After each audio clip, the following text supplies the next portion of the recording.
c'est David pour le blog biz200.fr, votre business à 200%, votre épisode audio quotidien du lundi au samedi pour développer votre entreprise. Retrouvez sur mon blog biz200.fr, biz200.fr, tout un lot d'épisodes audio, d'articles et des kits gratuits à télécharger pour faire bouger votre business. Prenez le temps d'écouter ces épisodes audio, c'est bon pour votre morale et bon pour votre entreprise. Alors, mon blog parle de business, stratégie d'internet, de communication, de psychologie, de vente, etc. Et curieusement, je reçois régulièrement, chaque semaine, des demandes, des personnes qui sont à la recherche d'emploi, qui me demandent des trucs, des astuces pour trouver des emplois. Et la question qui revient est comment faire pour vraiment séduire un entrepreneur? Qu'est-ce qu'il faut lui dire? Qu'est-ce qu'il faut faire bien pour remporter le travail? Quelle approche on devrait avoir pour trouver plus facilement du travail? Alors c'est vrai que c'est une question qui est un peu hors sujet par rapport à mon blog, mais en même temps, nous autres entrepreneurs, vous, si vous gérez un magasin, si vous avez un cabinet d'expertise, si vous êtes forain, etc., forcément, je pense qu'à un moment donné, vous êtes amené à recruter. Et alors, aujourd'hui, de notre point de vue d'entrepreneur, de mon point de vue d'entrepreneur, puisque j'ai déjà eu des employés, je vais essayer de voir qu'est-ce qui fait que je vais choisir un employé ou plutôt un autre. Mais plus exactement, aujourd'hui, je vais parler de techniques pour se différencier parmi tous les gens qui cherchent du travail. Parce qu'il existe bien des techniques qui permettent d'être différents, de sortir du lot. Et ces techniques vont vraiment vous aider à sortir du lot pour être différent et pour trouver, je vous le souhaite, un job plus rapidement. Donc avec mon point de vue d'entrepreneur, je vais vous dire toutes les petites choses que moi, en tant que chef d'entreprise, je vais regarder pour sélectionner un candidat ou plutôt un autre. Alors je vais être très clair avec vous, franco d'entrée de jeu, je n'ai jamais cherché de travail de ma vie. J'ai toujours été en fait entrepreneur indépendant et ce qui fait que je n'ai jamais eu ce problème donc de chercher du travail, de prospecter des entreprises pour me faire embaucher. En revanche, j'ai toujours préparé des CV pour me faire connaître parce que des fois c'est vrai que dans l'administratif ou pour certains dossiers on les demande. J'ai aussi préparé des CV pour quand j'étais en Inde. J'ai passé 2 ans en Inde là récemment. Et donc là, effectivement, le CV est un très bon outil pour mieux se faire connaître et permettre en fait à nos interlocuteurs de mieux nous appréhender, de mieux nous cerner. Donc même si je n'ai jamais cherché de travail, en revanche, j'ai toujours cherché des clients, des fournisseurs, des partenaires. Donc chercher des clients ou chercher du travail, en fait, c'est techniquement très différent parce que le résultat escompté n'est pas le même, les enjeux sont pas les mêmes, etc. Mais en fait, c'est de la communication, c'est de l'argumentation, c'est une manière de se présenter. Il faut mettre en avant des outils pour sortir du lot, pour mettre en avant ce petit truc différent qui fait qu'on va vous remarquer. Et c'est pareil pour l'entreprise qui cherche à vendre ses produits, c'est pareil pour obtenir un avantage chez un fournisseur. C'est la même chose pour se faire recruter. Pourquoi on va vous recruter vous et pas un autre? Et encore une fois, c'est pas qu'une histoire de compétences, c'est pas qu'une histoire de diplôme. Il y a énormément de petits paramètres, aussi infimes soient-ils, qui vont faire qu'on va vous recruter vous et pas votre voisin. Ça, je pense que vous l'avez déjà plus ou moins remarqué, mais souvent on a du mal à le croire. Donc, je pense qu'en fait, il faut que vous mettiez dans la peau de votre patron. Il faut que vous voyiez avec ses yeux. Qu'est-ce que lui va rechercher? Qu'est-ce qu'il a besoin d'entendre, de comprendre, de vérifier pour vous recruter? Toujours prendre le point de vue d'entreprise. L'entreprise, elle a des objectifs de chiffre d'affaires, de profit, de volume, de vente, de respect de cahier des charges, etc. Quel que soit votre job. Et donc, si vous vous mettez dans la peau de votre boss, de votre patron, eh bien, vous allez forcément identifier les argumentaires qui vont faire mouche. Si votre patron est très, très sensible à la qualité, si votre secteur est très sensible à la qualité, produit par exemple, eh bien, allez étudier ces arguments-là qu'il faut absolument mettre en avant dans votre CV, dans tous les outils dont je vais vous parler aujourd'hui, parce que je vais vous donner tout un panel d'outils à mettre en œuvre pour vraiment vous faire connaître et trouver du boulot. Alors, je vous propose un outil pour aiguiser votre point de vue du chef d'entreprise. Un chef d'entreprise, donc il a tout un lot de contraintes, et pour le découvrir, je vous propose en fait de jouer à un jeu. Mettez-vous dans la peau d'un chef d'entreprise pour quelques heures, et pour ça, je vous invite à télécharger un kit que j'avais préparé donc pour les entreprises pour préparer leur stratégie de long terme. Donc, si vous arrivez à comprendre en fait tout ce qui se passe dans cette stratégie de long terme, donc toutes les questions qu'un chef d'entreprise va se poser, eh bien forcément, vous aurez plus d'arguments, plus d'outils pour répondre en fait aux interrogations, aux inquiétudes, aux peurs, aux doutes, etc. que votre chef d'entreprise va se poser au moment de votre interview, au moment de votre entretien d'embauche. Donc pour ça, si vous écoutez depuis YouTube ou SoundCloud, dans la description, vous avez un lien qui va vous ramener sur mon blog et là, vous allez pouvoir télécharger ce kit donc de stratégie de long terme pour vous mettre dans la peau d'un chef d'entreprise. Ça, c'est le premier point. Le deuxième point que j'avais envie de vous dire, c'est qu'il y a plein d'outils donc qui vous permettent de trouver un emploi. Alors, je suppose que si vous écoutez ce podcast, c'est que vous êtes à l'aise avec Internet. Et d'ailleurs, même je vous le recommande, parce que pour trouver un emploi aujourd'hui, il faut être à l'aise avec Internet. Et il y a tout un lot de réseaux sociaux, les deux principaux que vous les connaissez, Facebook et Google+. Vous avez aussi Viadeo et LinkedIn, qui sont deux réseaux professionnels super importants pour trouver du travail, du moins pour mettre en avant ses compétences et pour vraiment exister dans la sphère sociale professionnelle. Ensuite, vous avez tout un lot d'autres outils qui sont là pour vous aider. Donc, vous avez le blog, vous avez un site personnel pour présenter votre CV, vous avez des sites aussi qui proposent, donc qui mettent en téléchargement votre CV. Vous avez aussi des outils comme des présentations audio et vidéo à poster pour vous faire connaître. Vous avez des cartes de visite virtuelles. Vous avez aussi des sites comme Flickr et Pinterest pour montrer votre portfolio, pour montrer vos réalisations, etc. Faites par le passé. Et j'en oublie, des sites comme ça, il y en a vraiment beaucoup. Donc en fait, c'est que chaque site internet va avoir ses avantages. Chacun va vous mettre en relation avec une certaine communauté professionnelle. Donc à vous aussi de savoir qui sont les entreprises que vous ciblez et où est-ce qu'elles se trouvent sur Internet, et surtout où est-ce qu'elles cherchent leurs futurs employés. Maintenant, je vais vous parler d'un outil auquel on ne pense pas toujours, qui n'est pas naturel lorsqu'on cherche un emploi. C'est de faire votre propre site personnel. Ça a d'énormes avantages. Le premier, c'est que quand on tape votre nom dans Google, vous sortez très rapidement. Et d'ailleurs, une des premières choses que fait maintenant quasiment tout cabinet de recrutement, d'agence intérim, etc., c'est qu'il vous googlise, comme on dit, c'est-à-dire qu'il tape votre nom dans Google pour voir vos comptes Facebook, etc., voir ce que vous avez fait, si il y a des choses négatives qui ressortent ou non. Et donc, une excellente manière justement de sortir et de vraiment vous mettre en valeur, c'est d'avoir votre propre site internet avec votre nom, le nom officiel que vous utilisez sur votre carte de visite, etc., votre CV. Donc, si votre nom c'est Martin Lucien, vous allez créer votre site internet qui s'appellera martinlucien.com, .mi, .fr, peu importe. Mais toujours utile, un site internet avec votre nom sur lequel vous avez publié votre CV, ce que vous faites, ce que vous aimez, vos loisirs, pourquoi pas quelques photos de vos dernières vacances ou de votre dernière sortie professionnelle ou de votre dernière formation professionnelle. Bref, quelque chose qui donne du contenu, qui vous donne de la consistance. Le but est de faire oublier le CV classique et d'aller enrichir en fait l'expérience du recruteur avec plein de petits éléments humains, parce qu'il ne faut pas oublier que la personne qui vous recrute en face est un humain. Et il y a plein d'outils pour l'influencer, pour lui mettre dans une situation psychologique confortable, agréable et qui va forcément faire pencher la balance en votre faveur.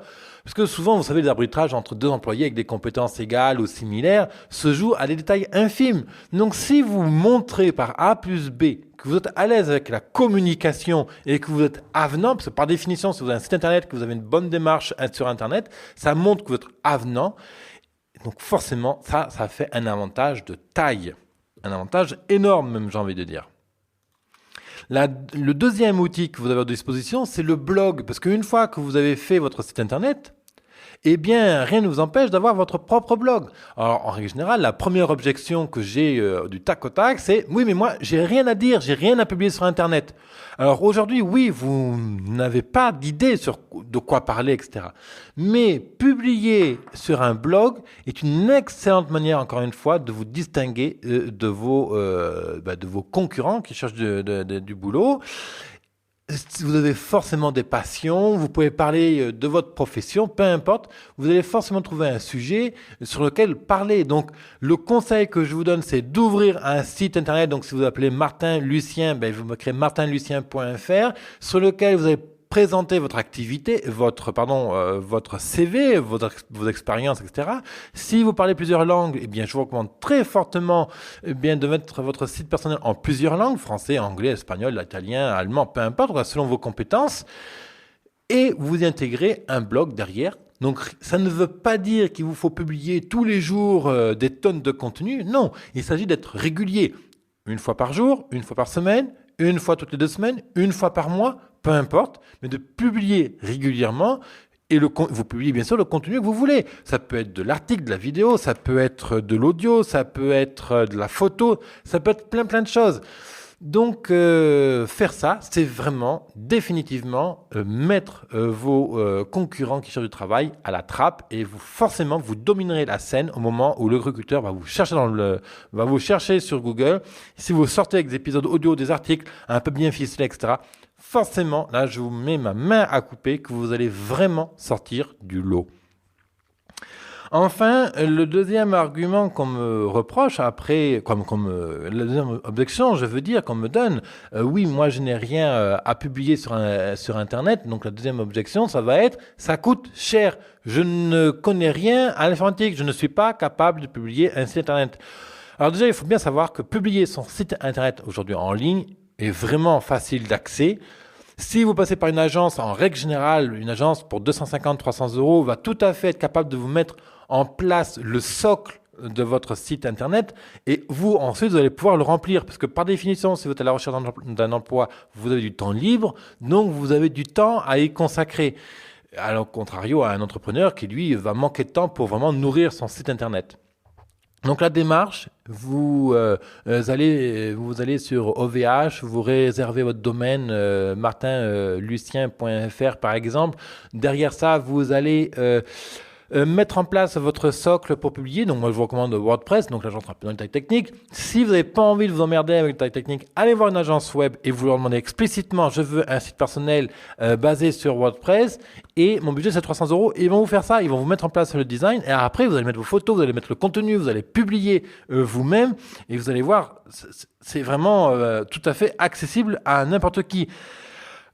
Le truc auquel il faut faire attention, il y a quand même une limitation à publier sur Internet, c'est qu'il faut que votre site soit clean, il faut qu'il soit propre, il faut qu'il soit clair, il faut qu'il soit lisible, il faut qu'il soit cohérent. Vous allez dire, oh là là, moi je suis brouillon et tout, je sais pas faire tout ça, en plus je suis mauvais en français, etc. Oui.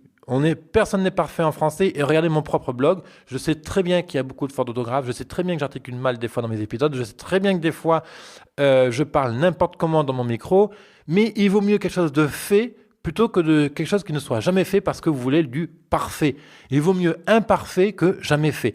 Donc vraiment, allez-y. Vous aurez tout le temps de l'améliorer au fil du temps, au fil de votre progression dans votre recherche d'emploi. Donc, il faut le faire. Le gros avantage d'avoir un site personnel, c'est que vous allez pouvoir faire le lien entre tous vos profils sur Internet. La plupart du temps, vous avez un profil Facebook, un profil professionnel Facebook, vous avez une page Google+, vous avez une page vidéo, LinkedIn, Pinterest, etc. Mais souvent, il est difficile de les connecter entre elles, de dire sur la page vidéo, regardez un peu le travail que j'ai fait sur Pinterest. Souvent, les gens ne vont pas cliquer parce qu'il n'y a pas de lien dans la description, etc. Donc, avoir un site internet personnel, c'est faire le lien entre tout ça et donc rajouter de la cohérence en fait dans tous vos profils. Et ensuite, site personnel ne rime pas avec un site qui fait 400 pages. Un site personnel, ça peut être juste 2, 3, 4 pages, pas plus.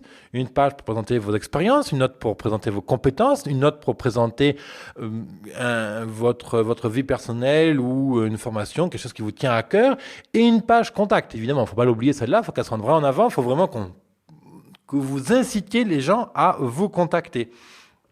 Voilà, donc vous n'êtes pas obligé de faire un très gros site internet.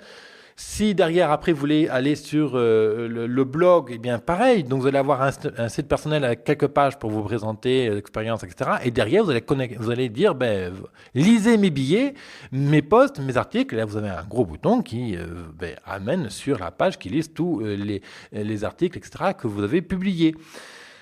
Enfin, un dernier outil qu'il ne faut pas oublier. Alors, ça c'est un outil offline, comme on dit, donc un outil qui n'est pas sur Internet, c'est la carte de visite. Souvent par mesure d'économie, ce qui se comprend, parce que quand on est à la recherche d'emploi, on n'a pas forcément les moyens de toujours mettre de l'argent dans la com, mais si je pars du principe que vous imprimez des CV, vous avez un peu d'argent pour imprimer vos cartes de visite. La carte de visite, c'est vraiment l'outil qu'il faut mettre en avant dans votre recherche d'emploi, parce que c'est la première chose que les gens vont retenir et mettre dans le portefeuille. Alors que le CV, on est déjà sur quelque chose de plus formel, sur quelque chose, un outil que vous allez donner sur un entretien, à une entreprise, etc. Donner un CV, c'est dire regardez, je suis à vendre, allez, achetez mon expérience, embauchez-moi. Si vous donnez la carte de visite, c'est regardez, je suis avenant, j'ai ces compétences-là, je peux vous être utile. Gardez-moi en mémoire, gardez cette carte de visite dans votre portefeuille. Voilà. Et sur la carte de visite, bien sûr, vous allez mettre votre nom, vos références téléphoniques, adresse, email, etc. Mais surtout, vous allez mettre en gros un lien vers votre site personnel. Et éventuellement, si vous n'avez pas encore de site personnel, mettez un lien vers votre page Viadeo ou LinkedIn par exemple, de telle sorte à maintenir le contact et à pousser votre interlocuteur à en savoir plus sur vous. Il faut créer de la curiosité.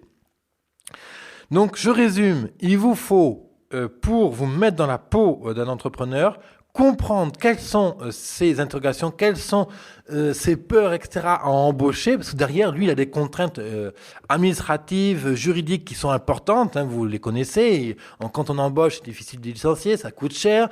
Un employé, il faut le financer, donc il faut qu'il soit rentable, donc il faut qu'il produise assez de valeur ajoutée, etc., etc. Donc le meilleur moyen de comprendre quelles sont les craintes d'un employeur, c'est de se mettre dans sa peau. Pour ça, vous allez sur mon site, vous avez un kit à télécharger qui, à l'origine, destiné aux entrepreneurs pour définir une stratégie de long terme. Mais si vous vous mettez dans la peau et que vous comprenez qu'est-ce qu'il a besoin pour définir une stratégie de long terme, parce que embaucher un employé, ça fait partie du long terme. Donc, comprenez ça, interrogez-vous, préparez les questions-réponses, préparez des mots-clés qui vont faire mouche lors de l'entretien. Ensuite, deuxième point, préparez une stratégie de communication offensive, agressive, assertive, vraiment pour être sur la place du travail, pour être vraiment différent des autres, pour vous distinguer en un claquement de doigts, en un clin d'œil, lorsque votre futur patron, des agences d'intérim vont vous rechercher sur Internet. Soyez différents, faites des choses imparfaites plutôt que de ne jamais les faire parce que vous attendez que ce soit parfait. Ne pas avoir peur de s'exposer. Plus vous vous exposez sur Internet et plus vous parlez de vos passions, etc., plus les gens, vos futurs patrons, etc., apprécient. Il ne faut pas oublier cet aspect-là aujourd'hui. On aime l'exposition aujourd'hui et ça montre votre capacité à communiquer. Ça montre votre capacité à mettre noir sur blanc un raisonnement que vous avez dans la tête. Et ça, les patrons adorent. Donc, le but, c'est de faire de votre publicité. Le but n'est pas d'avoir peur, donc de s'exposer. Et un dernier point que j'ai envie de rajouter, souvent d'ailleurs, les gens ont peur de publier sur Internet parce qu'ils ont peur qu'on les copie, ils ont peur qu'on vole leurs photos, ils ont peur qu'on vole leur CV ou parce qu'ils ont écrit un beau texte de présentation, ils ont peur qu'on le vole. Mais c'est pas grave, au contraire, si les gens vous le piquent, ça veut dire que vous avez fait du bon boulot. Donc plus on va vous copier, meilleur vous êtes, meilleur c'est pour votre recherche de travail, donc ce sera excellent pour vous.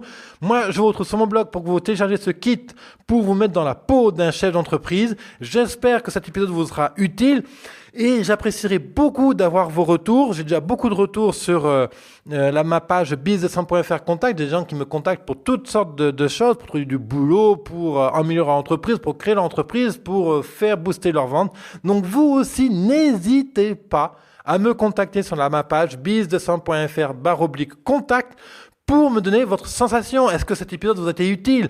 En quoi vous a été utile? Qu'est-ce que vous aimeriez savoir de plus pour avancer dans votre vie? Je vous remercie de m'écouter et je vous dis à très bientôt. Bye bye.